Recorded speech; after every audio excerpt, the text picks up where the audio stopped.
Hi, thanks for watching BibleMountain.com. In this video we're going to read from Exodus 21 and learn that we must teach responsibility. For several decades our society has been devaluing personal responsibility and making excuses for irresponsible behavior.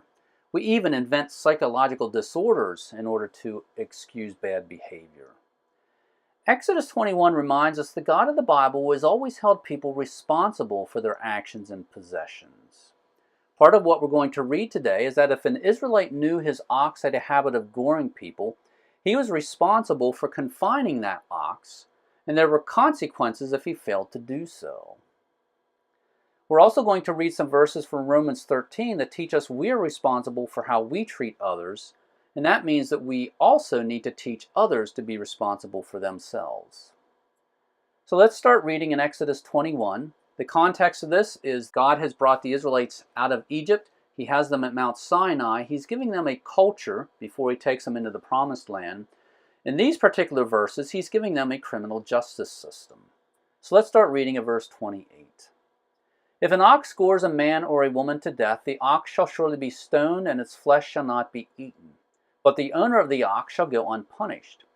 If, however, an ox was previously in the habit of goring, and its owner has been warned, yet he does not confine it, and it kills a man or a woman, the ox shall be stoned, and its owner also shall be put to death.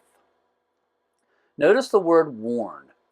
In this case, if they knew an ox was in the habit of goring people, and if the owner had been warned, and yet he failed to confine it, and the ox went out and killed someone, then the man who owned the ox was responsible because he had been warned. In this case, the punishment was that the owner of the ox was supposed to be put to death because he was responsible for the death of this other person. Let's keep reading at verse 30.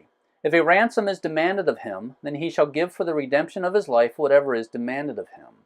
Whether it gores a son or a daughter, it shall be done to him according to the same rule. If the ox gores a male or female slave, the owner shall give his or her master 30 shekels of silver, and the ox shall be stoned.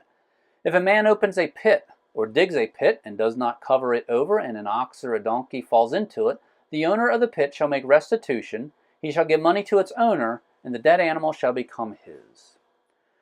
Now here's a scenario where a man opened a pit, and he was responsible for taking precautions to make sure that nothing else fell into the pit and was harmed.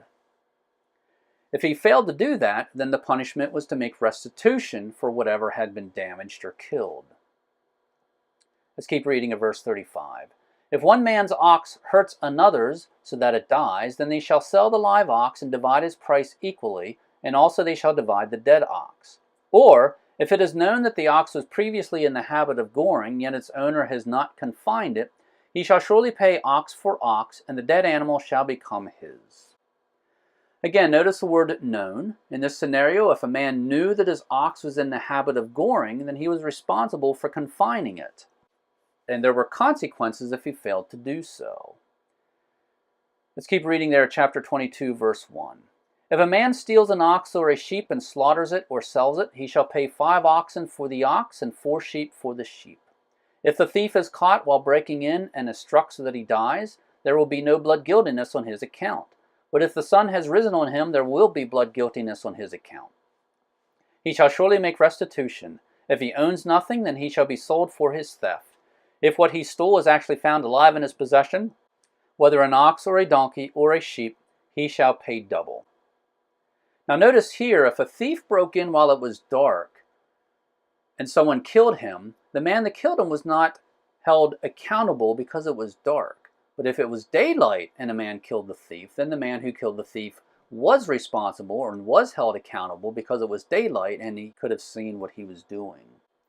Now notice the word restitution. In this case, the punishment was to make restitution for the loss. Now let's look at some verses in Romans 13. Start reading at verse 8. Owe nothing to anyone except to love one another, for he who loves his neighbor has fulfilled the law. For this, you shall not commit adultery, you shall not murder, you shall not steal, you shall not covet.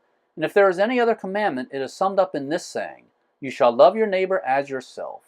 Love does no wrong to a neighbor, therefore love is the fulfillment of the law. So notice the word summed up. In the Old Testament, the Israelites had all these various commands and very specific commands. What Romans tells us is that there is one commandment that sums up all these other commandments, and the commandment is, you shall love your neighbor as yourself. And the reason that sums up everything else is because love does no wrong to a neighbor. If you know that you have an animal who might harm your neighbor, and you love your neighbor, you're not going to allow that animal to harm your neighbor. Likewise, if you dig a pit, if you truly love your neighbor, you're going to take precautions to make sure that your neighbor or his possessions is not harmed by your pit. So again, for several decades, our society has been devaluing personal responsibility and making excuses for irresponsible behavior.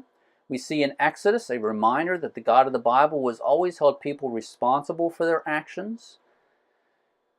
We read that if an Israelite knew his ox had a habit of goring, then he was responsible for confining it, and there were consequences if he didn't. And then we read some verses of Romans 13 that teach us we are responsible for how we treat others. And the overarching principle that we have to live by is to love our neighbor, because if we love our neighbor, we will make sure that we don't do things that harm our neighbor. And then that also teaches us that we need to go out and teach others to take responsibility for their actions. If you haven't already joined my email list, please do so. First of all, it is free. By signing up for my email, you will get immediate access to my free content as soon as it is released, because it will be delivered right to your email inbox. This is the best way to make sure you don't miss out on any of my free content. To sign up, go to BibleMountain.com, click on follow, and there will be a place to enter your email address. And once again, thank you for watching BibleMountain.com.